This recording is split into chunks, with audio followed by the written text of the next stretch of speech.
Hello friends, my name is Rajesh Mahaur. आज मैं आपको बर्ड फ्लू वायरस के बारे में अवगत कराने आया हूँ। ठीक है, बर्ड फ्लू वायरस एक ऐसा वायरस है जो पक्षियों के द्वारा इंसानों में और जानवरों में फैलता है। ठीक है, WHO के अनुसार इसे 1997 यानी 1997 में इसको खोजा गया था। इसके WHO के अनुसार यदि 100% संक्रमित मामलों में 60% मामले की अधिकतम मौत की आशंका रहती है। इस मामले की इस वायरस के अंतर्गत हम देखो 3 चरणों में से देखेंगे कि बर्ड फ्लू वायरस होता क्या है, ये कौन सा वायरस है। दूसरा हम ये देखेंगे कि बर्ड फ्लू वायरस जो है उससे कौन से कैसे संक्रमण होते हैं, कैसे संक्रमण फैलता है। तीसरे हम बात करते हैं बर्ड फ्लू के लक्षण के बारे में। ये पहला पॉइंट हम ये उठाते हैं कि बर्ड फ्लू वायरस क्या है, मतलब बर्ड फ्लू वायरस क्या है। बर्ड फ्लू वायरस वह वायरस है जो चिड़ियों में फैल करके इंसानों और अन्य जानवरों में फैलता है। ठीक है, यहाँ तक क्लियर हुआ। अब देखो, ये WHO के अनुसार सन 1997 में इसकी खोज हुई थी या इसको खोजा गया था। ठीक है, अब देखिए इसमें इसका अन्य नाम क्या है। इसका अन्य नाम बोलते हैं एवियन इन्फ्लुएंजा। एवियन, ध्यान रहे, एवियन इन्फ्लुएंजा इसका क्या है, दूसरा नाम है। ठीक है, इसका इसका टेक्निकल जैसे कोविड-19 जैसे वायरस है ना, उसी इसका नाम जैसे ही H5N1 वायरस। ठीक है, बर्ड फ्लू वायरस कौन सा है टेक्निकल लैंग्वेज में, या अपन इसका नाम बोले वन उसमें, तो क्या नाम है इसका, टेक्निकल लैंग्वेज क्या है इसका, टेक्निकल नाम क्या है इसका बर्ड फ्लू का, H5N1 वायरस है। ठीक है, यह वायरस एक ऐसा वायरस है जो पक्षियों में फैलता है। पक्षियों के द्वारा जो पैसे 25 संक्रमण होते हैं, 25 संक्रमण पक्षियों में होता है, पक्षियों के द्वारा इंसानों में और इंसानों के द्वारा जानवरों में ये फैलता है। ठीक है, ये होता है बर्ड फ्लू वायरस। अब देखो बर्ड फ्लू वायरस जो होता है, देखो मैं ये बर्ड फ्लू वायरस मैंने ये टॉपिक तो सिलेक्ट किया आपको बताने के लिए। मैं इसलिए किया क्योंकि वर्तमान समय में भारत में बर्ड फ्लू वायरस एक बहुत बड़ी स्थिति या बहुत बड़ी समस्या बन चुकी है। ठीक है, देखा जाए तो 11 राज्यों में यानी मध्य भारत के 11 राज्यों में यह पूरी तरह फैल चुका है, जिसमें केरल, राजस्थान, उत्तर प्रदेश, मध्य प्रदेश, छत्तीसगढ़, उत्तराखंड, ठीक है, और हरियाणा और आदि राज्यों में ये बहुत बुरी तरह फैल चुका है। तो पंजाब में भी इसके संकेत मिल चुके हैं। और राजस्थान के जो जयपुर का एक जू है, जो चिड़ियाघर है, उसमें एक कॉमन डक है, एक कॉमन डक बोलते हैं इसको, कॉमन डक है, उसमें ये वायरस पाया गया है। उस वायरस के अनुसार अब जो सोचिएगा कि जू में जब ये कॉमन डक के अनुसार, कॉमन डक के द्वारा ये H5N1 जो वायरस फैल चुका है बर्ड फ्लू, तो कितनी दिक्कतें, कितनी समस्या आएगी उस चिड़ियाघर में, इतने सारे जानवर हैं। ठीक है, अब देखिए इनका हम दूसरी पॉइंट बात करते हैं कि इसका संक्रमण कैसे फैलता है। ठीक है, इसका संक्रमण ऐसे फैलता है किसी पक्षी में या किसी दूसरे पक्षी में या चिड़िया में अगर वायरस ये है, बर्ड फ्लू वायरस है, तो उसके जो चिड़िया द्वारा जो मल त्याग किया जाएगा, चिड़िया द्वारा जो लार बहाई जाएगी, उस लार के संपर्क में किसी मनुष्य के आ जाना या उससे छू लेना, तो क्या हो जाएगा, इसे बर्ड फ्लू वायरस हो जाएगा। ठीक है, देखो बर्ड फ्लू वायरस ऐसा नहीं है कि बहुत मतलब जानलेवा हो, जानलेवा तभी होगा जब ये तुम्हें संक्रमित कर देगा।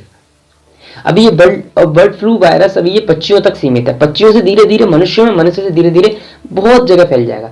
देखो एक साइंटिस्टों ने इसकी पुष्टि करी है कि प्रत्येक 10 वर्ष के अंतराल में कोई ना कोई वायरस पृथ्वी पर आता रहेगा।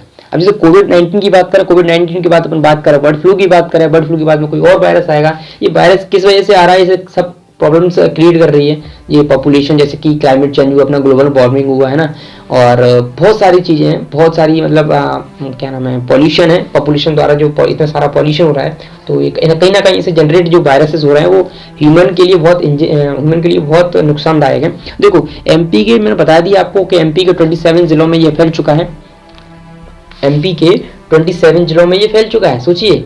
और धीरे धीरे मुझे लगता है 52 डिस्ट्रिक्ट में हो जाएगा।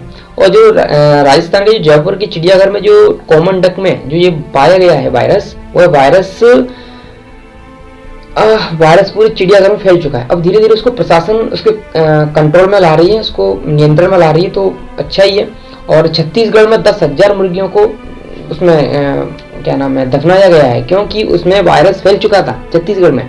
यस, और धीरे धीरे सभी अगर ये 11 राज्यों में, तो भी तो खैर 11 राज्यों में ही ये फैला है बर्ड फ्लू वायरस, तो धीरे धीरे ये सभी में फैल सकता है। ठीक है, धीरे धीरे सभी में फैल सकता है, तो सोचिए कितनी प्रॉब्लम्स क्रिएट होगी इंडिया में, क्योंकि कोविड-19 से भी निपटे हैं और फिर दोबारा ही ये बर्ड फ्लू वायरस ने दस्तक दे दी। हाल ही की रिपोर्ट है कि मध्य प्रदेश के 27 जिलों में ये फैल चुका है, मध्य प्रदेश के 12 जिलों में फैल चुका है ये, और देश के 11 राज्यों में ये फैल चुका है। ठीक है, और राजस्थान के जयपुर के चिड़ियाघर में बहुत बुरी तरह फैल चुका है। और सोचिए छत्तीसगढ़ में 1000 मुर्गियों को दफनाया गया है इसी बर्ड फ्लू की वजह से। सोचिए अब देखो एमपी में जब आपसे बात कर रहा है, ठीक है, बर्ड फ्लू के, देखो अब इसके मैंने आपको बताया कि बर्ड फ्लू वायरस के हम लक्षण की बात करते हैं कि इसमें लक्षण कौन कौन से लक्षण दिखाई देते हैं बर्ड फ्लू वायरस में। तो बर्ड फ्लू वायरस में लक्षण दिखाई देते हैं, पहला डायरिया, ठीक है, फिर खांसी, ठीक है, फिर नाक बहना, ठीक है, फिर मांसपेशियों में खिंचाव या दर्द होना, सिर दर्द होना, ये सब इसके क्या है लक्षण है, बुखार आना, ये सब किसके लक्षण है, बर्ड फ्लू वायरस के लक्षण है। जब बर्ड फ्लू वायरस इस स्थिति में भारत में एक बहुत बड़ा, मुझे लग रहा है कि आने वाले समय बहुत बड़ा क्या नाम है अपना नेटवर्क नहीं खड़ा कर लेगी बर्ड फ्लू वायरस, क्योंकि इतने राज्यों में फैल चुका है, इतना नेटवर्क उसने क्लोज कर लिया है। 11 राज्य बहुत मायने रखते हैं प्रदेश में, 11 राज्य, ठीक है, मध्य प्रदेश के 27 जिले, छत्तीसगढ़ में, राजस्थान में, उत्तराखंड में, है ना, हरियाणा में, कितने जिलों में, कितने राज्यों में फैलाई, 11 राज्यों में। तो सोचिए, ठीक है, अब बात करते हैं बर्ड फ्लू के किस तरीके से संक्रमण फैलता है। देखो बर्ड फ्लू से का संक्रमण सिर्फ उन्हीं में फैलता है जो कच्चे मांस और ये अंडे खाते हैं, ठीक है। दूसरी बात, अपने तुम्हारे घर में कोई संक्रमित हो उससे ये फैल जाएगा, ठीक है। तीसरी अपन बात करें, तुम किसी संक्रमित एरिया उसमें तुम आना जाना लगा रहता है तुम्हारा, तो ठीक है, इससे फैल सकता है। चौथी बात करें अपन, अगर आप जो भी प्रशासन द्वारा बताया गया कि जिस क्षेत्र में या जिस क्षेत्र में पक्षियों में पाया गया है वहां के पक्षियों से तुम्हारा संपर्क कहाँ तक है, एक पक्षी वहां से उड़ के आ रहे हैं तो उन पक्षियों से दूर रहे, ठीक है, वरना फैल जाएगा आपसे बर्ड फ्लू वायरस। अब धीरे धीरे प्रशासन द्वारा इसको पता लगाया जा रहा है, टेस्टिंग ली जा रही है, कबूतरों की टेस्टिंग ली जा रही है, ठीक है, कौवा में टेस्टिंग ली जा रही है, बतख की टेस्टिंग ली जा रही है, बतख तो निकल ही चुकी है, ठीक है। धीरे धीरे सभी जानवरों की, सभी पक्षियों की इसमें टेस्टिंग ली जा रही है। हालांकि मनुष्यों की भी टेस्टिंग हो रही है, क्योंकि जिस क्षेत्र में ये पाया गया है तो उस क्षेत्र के जो मनुष्य हैं उसको सरकार ने 10 दिन के अंदर आइसोलेशन 10 दिन के अंदर आइसोलेशन वार्ड में रखने का निर्देश दिए सरकार द्वारा। देखो एक बार मैं फिर आपको बर्ड फ्लू वायरस की डिस्क्रिप्शन दे देता हूँ, ठीक है। बर्ड फ्लू वायरस जो है पक्षियों के द्वारा इंसानों और अन्य जानवरों में फैलता है। इसका नाम है एवियन इन्फ्लुएंजा, ठीक है, जिसको अपन H5N1 के नाम से जानते हैं। WHO के अनुसार इसको 1997 में खोजा गया था, 1997 में खोजा गया था। उनके WHO के अनुसार 60% मामलों में बहुत भयानक सिद्ध हो सकता है, ठीक है। दूसरी बात करें अपन, जब किसी पक्षी में यह इन्फ्लुएंजा वायरस होता है तो वह पक्षी द्वारा मल त्याग या लार द्वारा जब वो करता है या लार उसकी आती है तो किसी मनुष्य के संपर्क में, उसके मल के संपर्क में आ जाने से, उसकी लार के संपर्क में आ जाने से influenza virus bird flu virus फैलता है, ठीक है। बर्ड फ्लू वायरस जो वर्तमान समय में अभी हाल ही की रिपोर्ट के अनुसार मैं बात कर रहा हूँ कि मध्य प्रदेश के 27 राज्यों में यह फैल चुका है और देश के 11 राज्यों में यह फैल चुका है। मुझे लग रहा है ऐसा कि शायद आने वाले समय में पूरे भारत देश में दस्तक ना दे दे, क्योंकि 11 राज्य बहुत मामूली राज्य नहीं है, कि 11 राज्य में बहुत एक बड़ी नेटवर्क की जो सीमा है, बहुत बड़ी सीमा जो देश की है, राज्य क्षेत्र उसका है, वो 11 राज्यों में बर्ड फ्लू वायरस ने बहुत दस्तक दे दी है। और 11 राज्य कहाँ तक बच पाएंगे इससे, ये सरकार पर डिपेंड करता है, हम जैसे इंसानों पर डिपेंड करता है कि हम इससे दूर रहें, संक्रमण से